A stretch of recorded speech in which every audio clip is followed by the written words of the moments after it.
All right, everybody, welcome to the show. We're going to have a wonderful guest, number 67.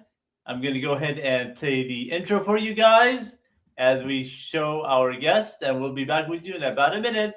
Thank you to Do We Really Know Them?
All right. All right, everybody. Thank you for joining us. This is our 67th episode from all the four seasons. This is the 21st episode. We have Thomas Hoon today. Let's bring him on. He's waiting in the back. 3, 2, 1. Hello there. Good morning to you. Hello. Good afternoon. How are you, sir? I'm fine. How about you? I'm great, doing well. It's Wednesday for me. It's Thursday for you, right? Yes, it's Thursday 8 a.m. for me. Oh, wow. Amazing, amazing. How has your week been? It's wonderful. It's always, every day is a wonderful day. So we start the day fresh and new, go for our goals, go for our challenges, and I enjoy every day. Amazing. It's always good to start with a positive note, definitely.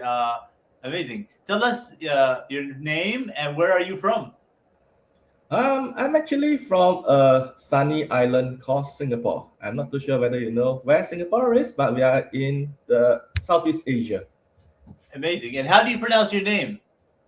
My name is Thomas Hoon, Hoon. Hoon. Oh, amazing, amazing. And that is a typical Chinese name, your name. Okay, basically, Hoon is the family name, which is also the last name. So I'm from a family of Hoons. I'm the Oh, 24th generation of Hoon. amazing. That's amazing. All right, excellent. All right, we already have some people in the audience here. We have Adriana saying hi. What's Hello. on? Somebody named Goofy Luffy. All right. Goofy Luffy, 67. I love 67. I'm guest number 67 as well. Oh yes, yes, amazing. That's what a coincidence. There's 67 there. All right, thank you for joining us. They're waiting there. All right, Yeah, 67 rocks. amazing. Okay, tell us an important aspect of your culture that Americans don't know about you. Okay. I'm a Singaporean Chinese. So as you're probably aware, I actually work in China. So I speak the Chinese language. I have Chinese customs, and we practice a lot of Chinese practices. We celebrate events like Chinese New Year.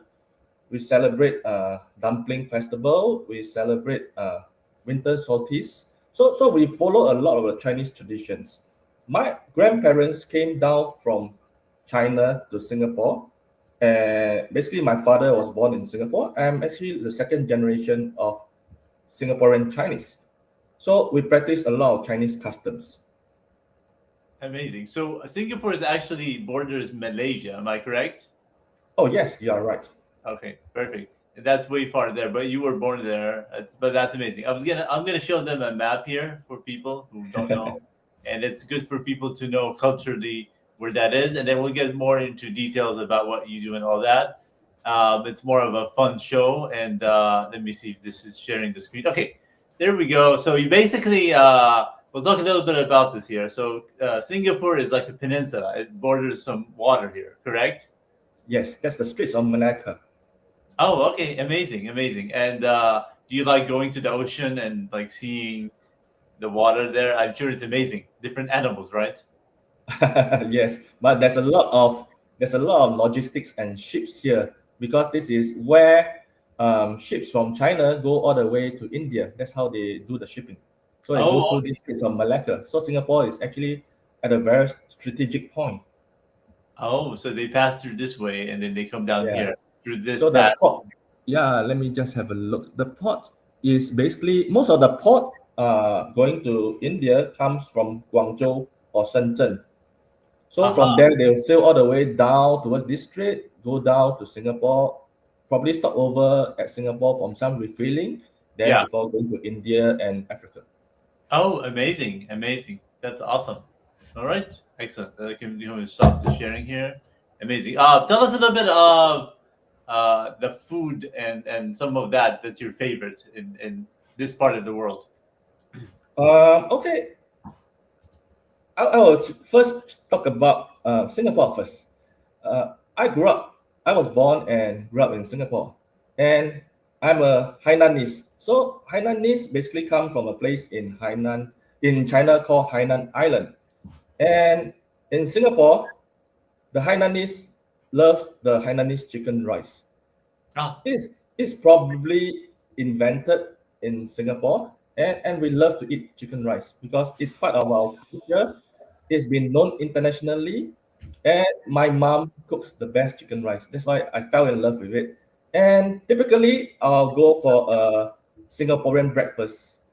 So ooh, half-boiled eggs, some bread with some kaya. Kaya is a coconut jam, as well as butter. So that's my typical breakfast, and this is my staple food every day. I've been amazing, having I've been having it for the past 48 years, and I couldn't get the. I actually enjoy it eating every day. amazing. And first of all, mom's food is always the best, right? They always know how to Oh, cook. Amazing. precisely. No And matter that how old are you. amazing, amazing. Exactly, exactly. We always enjoy that. Awesome. All right, let's continue here. Okay, if growing connections were a superpower, what would your your superpower would be, or what would be the hero name? What would be the name for that hero and signature move? Thomas Correct. Thomas the connector. the connector. Amazing, amazing. What would be your superpower?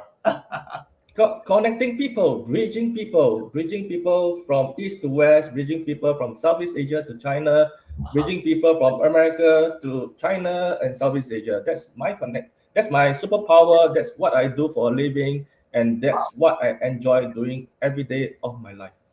Amazing. Who is there one particular connection or two that you connected with that stands out for you from your connections? There's many people I connected. I've been in this line for 26 years. There's many people that I connected, Yeah. but there's one particular that I remember clearly because they are big. They are basically I connected Tencent in China to the central bank in Philippines. Yeah. This is something that I always remember because it's one of the biggest deal that I've done. It requires lots of maneuvering and knowing connections and knowing the right people. So I enjoy doing things like this, helping business succeed in a new market. Amazing, amazing, awesome. I see a comment here, but it didn't come up here from Timothy Gleason. It says, "Hi, Thomas. Greetings from Australia." All right, maybe Hey, mate. he's a good friend of yours, I guess. He's a Awesome, good friend of me. He's a great surfer and he's doing this Surf February for cancer patients. So in February, do watch out for his posts and support him whenever possible. amazing, amazing. Oh yes, I've been meeting a lot of connections from the Australia area, so it's amazing there. So amazing, awesome. Okay, let's move on. Okay, what's a remarkable cuisine from your country that we can learn and appreciate about? I know you mentioned a little bit. Is there a particular? Give us the name of it and describe it for us. I did mention about Hainanese chicken rice. Hmm. So why Hainanese chicken rice is so popular in the world? Because first of all, it's invented in Singapore. Yeah. It's basically cooked with pandan leaves and chicken to make the rice very fragrant. if you ever tasted chicken rice in Southeast Asia, whether is it in Singapore, Malaysia, Thailand, you feel that the rice is different from what we normally eat. It's not white rice. It's basically rice which is cooked with pandan leaves, and it tastes awesome. I have a gift for you. Is this it? Oh, yes, that's it. No, it looks amazing. It looks fabulous. So, how often do you eat this? Let's say in a month. How often do you? Unfortunately, they are very high in calories. Yes. So I'll probably eat it once a week. Okay. Once a week. Yeah. Okay.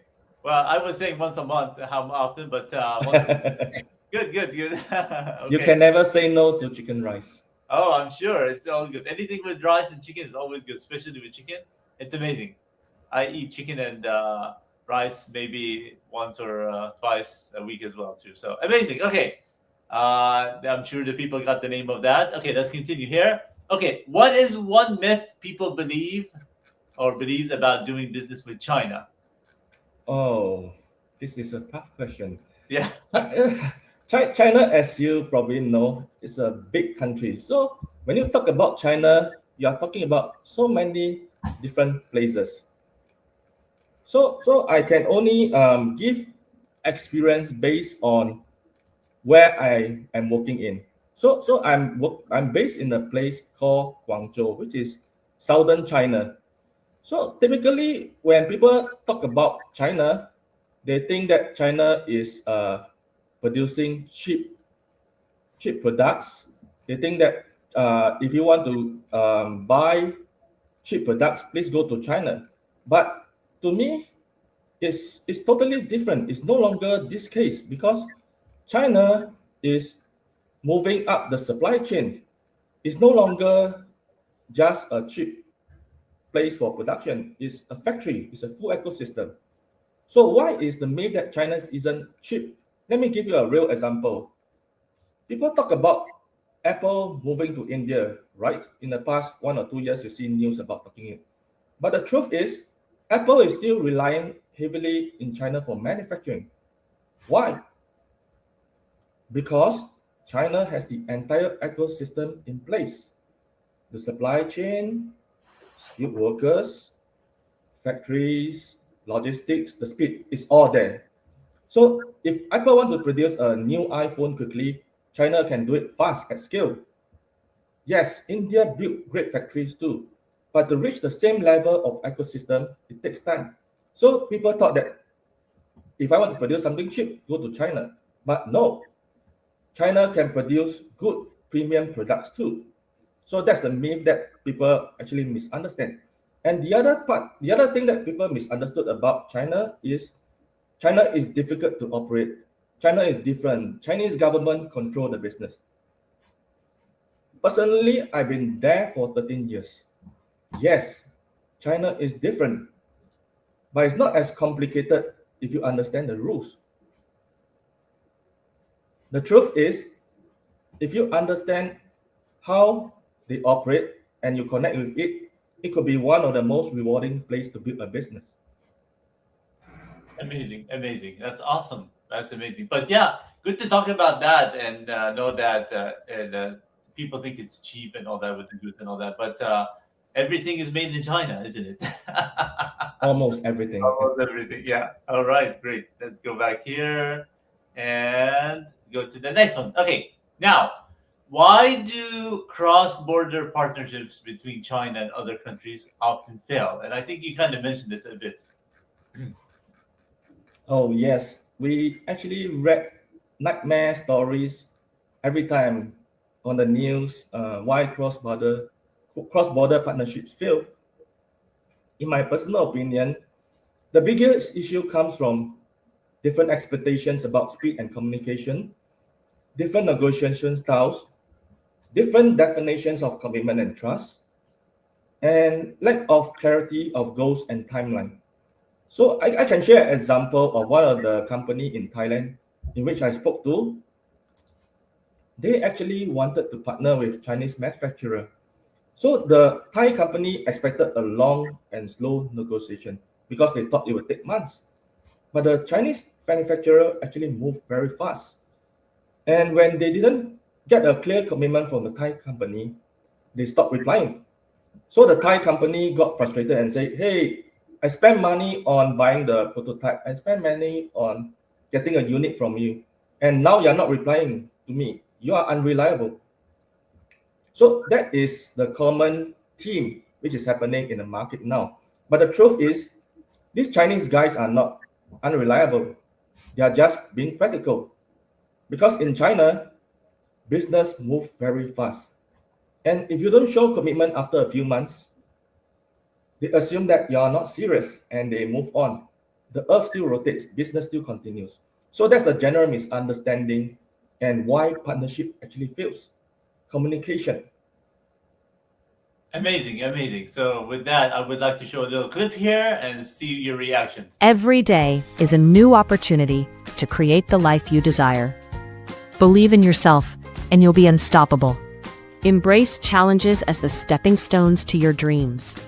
The only limit is the one you set for yourself. Your potential is endless. Let it shine. All right, your thoughts on that little commercial there? Oh, that's a commercial. Who paid for that commercial? But Okay. your thoughts- yeah. My thoughts about it. Every day is a fresh day. We start from ground zero again. But of course, we are building on past experience. Yeah. Whatever negative things that happened yesterday, today is a fresh new day. We go out there, tackle the challenge, enjoy the day, because life is short. There's no point bothering on things we cannot control. We just focus on things that is within our control and try to make the best out of it. So that has always been my mantra to people. That's the mantra how I lead my life, and that's the advice that I give to younger people every time I meet up with them. Don't bother with things you cannot control. Amazing, amazing. Good advice. Everybody should use that. And unfortunately, we're always busy and running around and we don't use that, but it's important news. All right, let's continue. Okay, now this is the part of the segment where tell us about you. Who is Thomas? What are you about? I know we kind of talked a little bit about that, but tell us your business and what you do on your LinkedIn. You help companies unlock new markets, revenue, partnership in China and the Asia area. Tell us a little bit about that and what you do. Do you have 5 hours for me? Because it's a long story. long. Well, you have about 12 minutes. Okay, I'll try to speed up. Okay, basically, hello everyone. My name is Thomas Wun.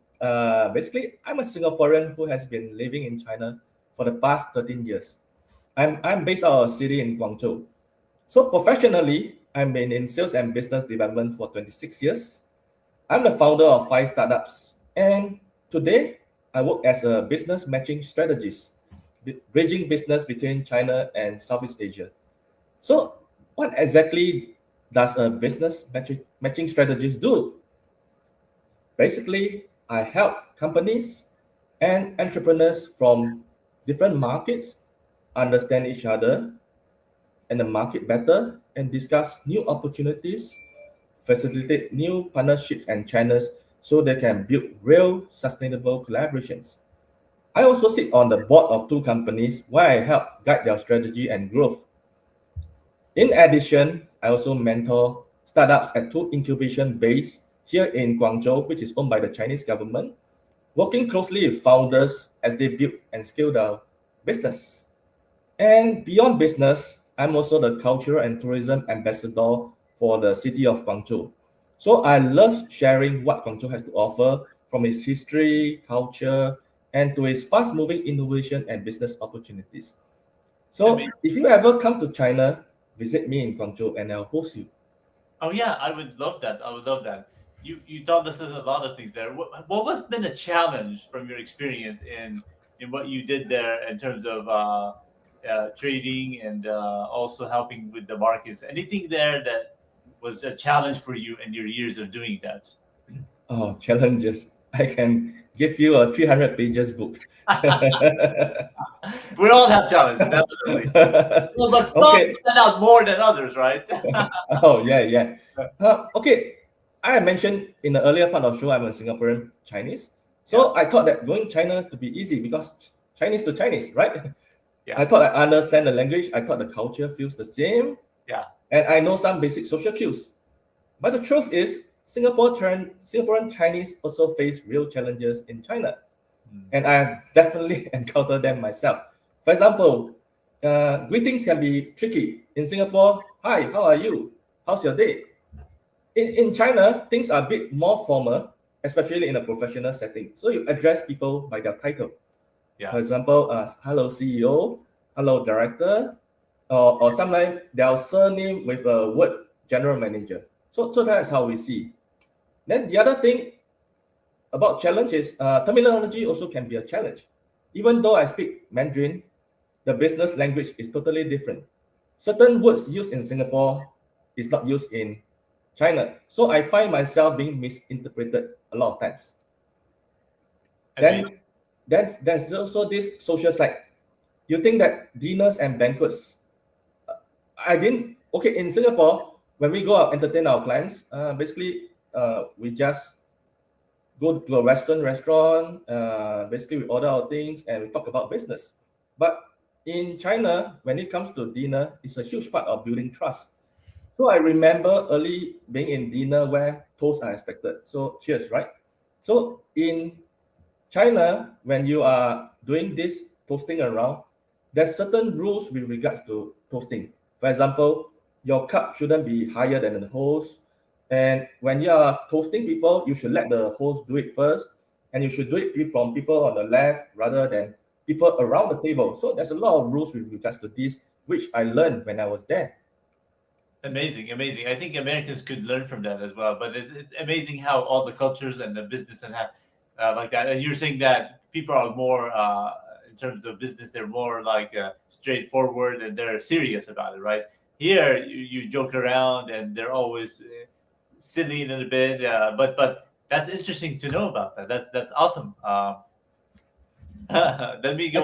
I just wanted to add one more to that because in the Western world, we always talk about, this is not personal. There's nothing personal. It's purely business. Yes. So in China, business is personal.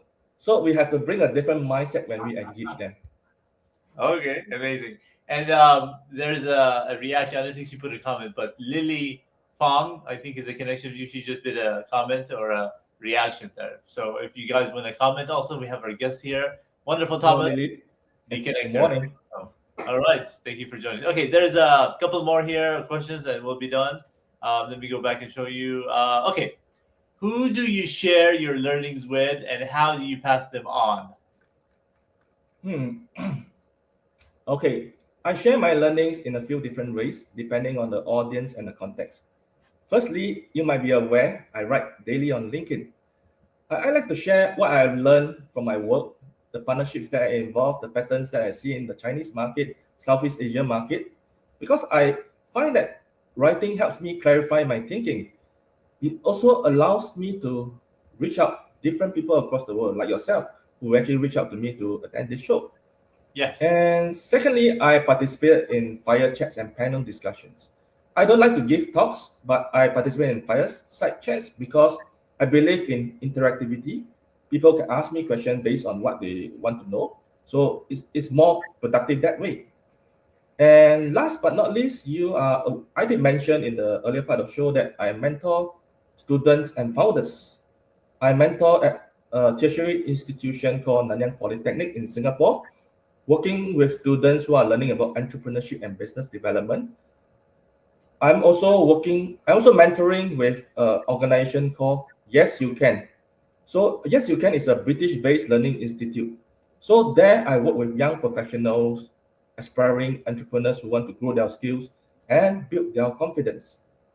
And last but not least, I did mention that I mentor at incubation based owned by Guangzhou government, which consists about 800 over companies. Amazing. There are comments, but they're not showing up from LinkedIn. We have Sumya, who was on Zoom Party, the quiz show. He said, "Thank you for sharing these wonderful differences between China and Singapore. This is very helpful." We have Daniel Bateman here. This is changing now. only the cup really applies. They can be silly as well. So he's talking about the culture and that. We really need a Chinese team to get business over the line here. So amazing. So yeah, these are the comments there. There's so many. Kenneth as well. Jackie's here, but for some reason they're not populating. They're only on YouTube. So if you guys want to go on YouTube, do the comments there, and we'll comment later as well. We have Alex C. You missed the important ginger. So he's talking about the ginger earlier from with the food over that, and yeah, those are the comments there. Let me go ahead and continue. We're almost done. I think there's one more question there. And this one right here, I ask for everybody. Okay, if I were to create a product or a concept to benefit the humanity, what would Thomas want to create that has not been created already? 66 people ahead of you have all said different wonderful answers. On the 100th episode, we're going to highlight those. So, what would you want to create that hasn't been created already? I would probably create a device that doesn't require oil, that doesn't require electricity for us to run our electrical devices. Oh, amazing. So it could be converting carbon dioxide to energy. I'm Uh-huh. not too sure whether it's available in the market, but I thought that is probably very meaningful because we are facing global warming issues. And inventions like this could help the world slow down global warming issues.